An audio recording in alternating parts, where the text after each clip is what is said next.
In 1996, the most influential horror game ever made was released, Resident Evil 1. A game set in a big mansion full of zombies, mutated animals, and eventually nightmarish biological experiments hidden underneath. The game was a massive success for Capcom, selling millions of copies and getting high reviews in spite of its terrible acting. The game was so successful that it spawned multiple entries over the years, and despite the dark years of RE5 and 6, the series has returned to form since RE7, spawning a worthy sequel and some fantastic remakes like 2 and 4. But as of late, I've decided to go back to the beginning, starting with the very first Resident Evil, finishing it, and now paving the way for the sequel, Resident Evil 2, the game that exceeded expectations beyond imagining. Resident Evil 2 was the equivalent of a shooting star in space, a game that took everything that made the first game great and improved on it tenfold, with a better story, better writing, graphics, a bigger variety of settings thanks to the bigger setting of Raccoon City itself, multiple playthroughs that change up the narrative, the puzzles, and even the bosses, more refined gameplay on top of having more weapons to play around with too. It did everything the sequel did and improved on it, which is exactly what a sequel is supposed to do, and Resident Evil 2 did exactly what many other sequels couldn't, and that is being better over its predecessor. Now initially, before we would get the game that it is today, its beginning stems from the unfortunate case of entanglement regarding creative differences among the developers. This was the original idea of RE2, housing most of the same characters that were largely the same except for Elsa, who ended up being replaced with Claire Redfield. And most of the scenarios and levels were scrapped altogether due to it being boring. The project was going nowhere, and was eventually scrapped and restarted into what we now know as Resident Evil 2. The project that once was, known as Resident Evil 1.5, has been preserved over the years by people across the internet so that you can play an earlier build that was to be Resident Evil 2. I'll provide a link in the description for anyone that's interested in trying it out. Anyway, onto the main game of RE2. So a sequel in general, especially in the 90s, was generally expected to be the same game more or less compared to its counterpart, but with improvements across the board. Most of the games in the late 80s and 90s would be more or less identical. For instance, Mega Man, the Castlevania trilogy, Doom 1 and Doom 2 come to mind. Resident Evil 2 is in essence like the first game, but with a completely different setting that is more open-ended in comparison to the isolated mansion in RE1. You have here Raccoon City, the new playground for Umbrella's experiments going wrong. This time it's with the G virus instead of the T virus. In this story you play as either Leon S. Kennedy or Claire Redfield. Leon Chad Kennedy is on his first day on the job of being a police officer, and he gets to deal with a citywide outbreak, full of zombies, dogs, these arseholes, and other creatures that inhabit the ruined cityscape. Then you have Claire Redfield, who is the sister of Chris Redfield from the first game, and is the last hope of continuing the Redfield bloodline. She is looking for her brother who has gone missing and happened upon Raccoon City in her continued search. Both characters meet in the ongoing crisis, and end up being separated. Both characters wade through the streets, avoiding the large number of zombies along the way, eventually making their way to the RPD, which is like this game's mansion pretty much. Multiple floors, rooms, puzzles, and secrets to uncover, and lots of enemies too as you progress through the station. If you've come from the first game, then from a core gameplay and progression standpoint, not much has changed here. You arrive in one big area, you look for key items, weapons, solve puzzles that lead up to more key items until you get to the next area, and do it all over again. Fighting or avoiding enemies with some boss fights in between the areas that you explore overall. But compared to the original Resident Evil, the second game just simply does it better. The variety of weapons are bigger this time around too, like the shotgun, the handguns, the magnum, the spark shot, the rocket launcher, the bowgun, the bazooka, submachine gun, flamethrower, as well as your trusty knife. Not to mention that you can acquire parts for some of these weapons, and they have added benefits to them. Leon gets some of the weapons while Claire gets the other ones. Their campaigns are intertwined quite literally because of two things. 1. They always converge in the same areas. And 2. The actions of one character on the first playthrough will affect the other character in the next. And when Leon gets to choose whether to get the submachine gun or the side load, Claire will be left with the other item in the next playthrough, unless you decide to take both. Killing the alligator and pressing the button that requires two people will also influence the other character in the next playthrough. This was a part of RE2's magic. Its incredible effect on multiple playthroughs, carrying over changes and even bringing in lots of new cutscenes and some new areas that can't be accessed by the other character. Leon A can't get into areas that Claire B traverses, so that when you beat it the first time, you've only completed 50% of the game. Actually, scratch that. You've only completed 25% of the game, because there are 4 potential playthroughs that you can complete, Leon A and B, Claire A and B. All of them are different from each other. The letters indicate that the progression will be slightly different, with new bosses, new enemy encounters like Mr. X himself, the guy who gave it to so many streamers back in 2019, new encounters with William Birkins, as well as new enemy placements too and slightly altered puzzles. The game is short like its predecessor, but the multiple playthroughs on top of not knowing what to do will keep you occupied for quite a while. I'd argue that for this reason alone, it's the most bang for your buck out of the original RE trilogy games, since it basically took the two character concepts from RE1 and expanded on it in so many different ways. So how does everything hold up now? Well, the original RE2 is still great. The tank controls and the fixed camera angles work in harmony with each other here, but it is potentially the one thing in this game that will either be a deal breaker or the thing that you just get used to. The puzzles are mostly logic based, some are way easier to deal with if you have prior knowledge on the matter, and others are just a matter of finding the clue and remembering what it showed you. In saying that, it will be pretty easy to get lost initially, and times you will just end up hitting a wall. But with multiple playthroughs, the experience will just be a seamless ride since you'll know exactly what to do. It was the same feeling I had when I played Dark Souls for the first time. Not feeling like I was making any progress, not knowing where to go. Now I've beaten it multiple times and know exactly what to do, and this game becomes even better once that happens.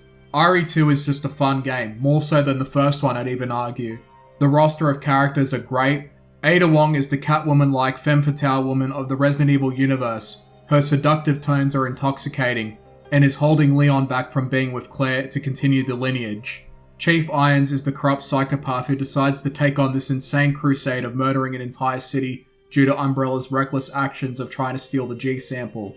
The Birkins family are like a Greek tragedy, basically. Another cop called Marvin is another person who made the unfortunate mistake of seeing a human in a zombie. The rest is history. Its story is also extended by the amount of reading material available, and there's quite a bit to uncover. Resident Evil 2 is far more developed and more interesting than the first game since it delves more into the machinations of Umbrella, even calling back to the events of the first game and learning of the consequences of the characters' discoveries, and how it ironically made things worse than for the better. The setting is, like I said, more varied this time around. You have the city streets, the entire RPD, the sewers, and finally the underground lab. The first game also had different areas to explore like the dormitory, the sewers, and the lab itself, but they felt like an extension of the mansion's grand design, whereas the areas in RE2 felt like separate entities that take on a whole story of their own. The atmosphere of the lab in this game is incredible. The cold and distant nature of the place. It feels like a high-tech prison full of plant monsters, zombies, and super lickers that positively want to kill you. It's also the place where you learn just how powerful Umbrella really were, that they were able to engineer and construct a gigantic lab underneath the city, making the city itself a gigantic hamster wheel where it could do whatever it wanted to it. The RPD is also another highlight and is the most memorable area in Resident Evil 2. You can enter the STARS office and see what it looked like from their point of view. We see a photo of all the STARS members and even other photos that you can expect with information about it. It's a great nod to the original characters from the first game, giving us a small but insightful detail for what the job looked like for them back in the office. In the West office on the first floor, we can find Leon's desk, where the department was excited to have him on board, which only makes his circumstance more tragic. It was a welcoming party that was interrupted in the worst way possible, and the people that tried to make the welcoming happen are the same people that we had just shot along the way. Holy shit, that's tragic. The sewer, however, is the weakest link. There's not much of it to explore or uncover, and there aren't that many enemies either. It seems like it was more or less a gateway point to get you to the more exciting area that was the lab. Another thing that this game also did really well was being able to take over supporting characters like Ada Wong and Shelly Birkins. Their time is brief, but it did show us how capable they were too. Shelly is the daughter of Annette Birkin, the woman who was trying to stop the G-Virus from going into the wrong hands. And William is the dude who created it and just won't stop mutating. Shelly is the catalyst for Claire's story, showing us more of Claire's motherly and caring nature. And Ada Wong is a character that we don't really trust, but Leon's willingness to help her and do his duty because of his nature to help those in need is also a catalyst to his growth as a character, something that the first game lacked. In between the story, you also have the new and improved roster of enemies like the zombies, the dogs, spiders, lickers that are supposedly blind but have insane leaping game, plants, Mr. X himself, and Birkins. Resident Evil 2's capabilities double the enemy count in a lot of the areas. The RPD has a metric ton of zombies that you have to occasionally deal with, but this is where either your shotgun or your bazooka shine.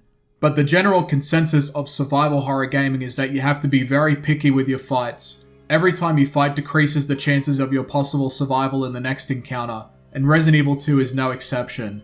With time and experience, you'll learn what fights to avoid entirely, and which ones you must do, like the boss encounters with Birkins and Mr. X. Speaking of Mr. X, he's also great in this game, but he's not as persistent as he was in the remake, where he constantly chased you throughout the RPD station no matter which scenario you did.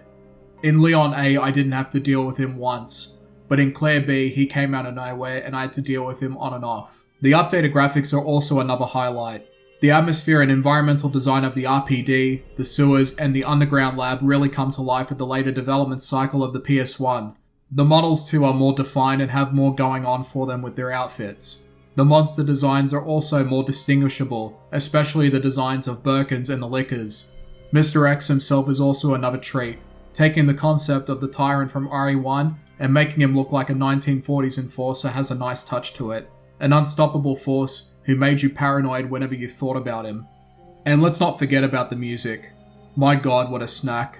From the save room, the whole RPD itself, and the lab all have nice layers of ambience and music that really add to the horror-like tones of the game's familiar environments that were once inviting but not anymore. Every time I hear those piano notes as I go through the save room, gives me a moment of relief, where I can clear space or switch weapons, use the typewriter to alleviate that worry of losing too much progress, or just go in there just to chill. Or when I'm in the lab and hear that harsh and dissonant tone in the ambience, in a place of cold science and imminent danger due to the plants going wild, the Lickers on steroids, as well as other zombies around the corner.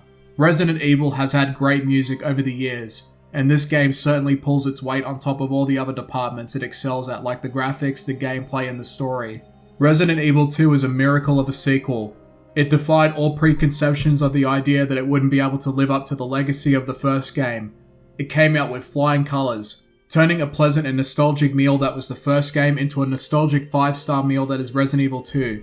What you have here is a bigger and more ambitious sequel that expanded on all of the best aspects of the first game, like its music, its atmosphere and setting, which is offered more of, more weapons, new enemies, more developed characters, as well as a bigger roster of other supporting characters that only further enhance the narrative. The RPD is a very memorable and fun place to explore that is just as good as the mansion in my opinion. And its updated visuals were just a reminder of the PS1's capabilities back in '98.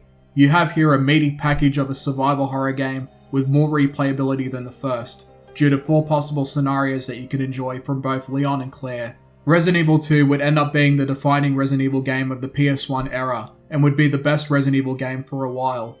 It is, however, still the shining example of how to make a perfect sequel that sets out to do everything its predecessor did but better, which is something that a lot of sequels and even remakes fail to do. The RE2 remake has since overshadowed the existence of this game. Every time I look up RE2, I usually get results of the remake instead of the PS1 version. But the success and greatness of that game doesn't diminish the importance of the original RE2, nor does it necessarily triumph over the original game. The original Resident Evil 2 still holds up like fine wine, and is still being played to death by many Resident Evil fans, and even experienced by a newer generation of players that have gone back to the old school roots of the Resident Evil franchise. This game has it all, and it would be a while until the series got back to this game's level of quality. Whether you've played the remake or not, I would highly recommend that you give the original Resident Evil 2 a try. The game is just amazing, and I honestly can't find a great deal of faults besides 2 things. The sewers isn't quite as interesting and doesn't last as long as the other 2 parts, and the boss fights aren't really that hard either. But the game is so good that those 2 issues don't matter enough to alter my opinion on this game, which goes to show how much Capcom outdid themselves with Resident Evil 2. Seriously, go play it. Thank you for watching.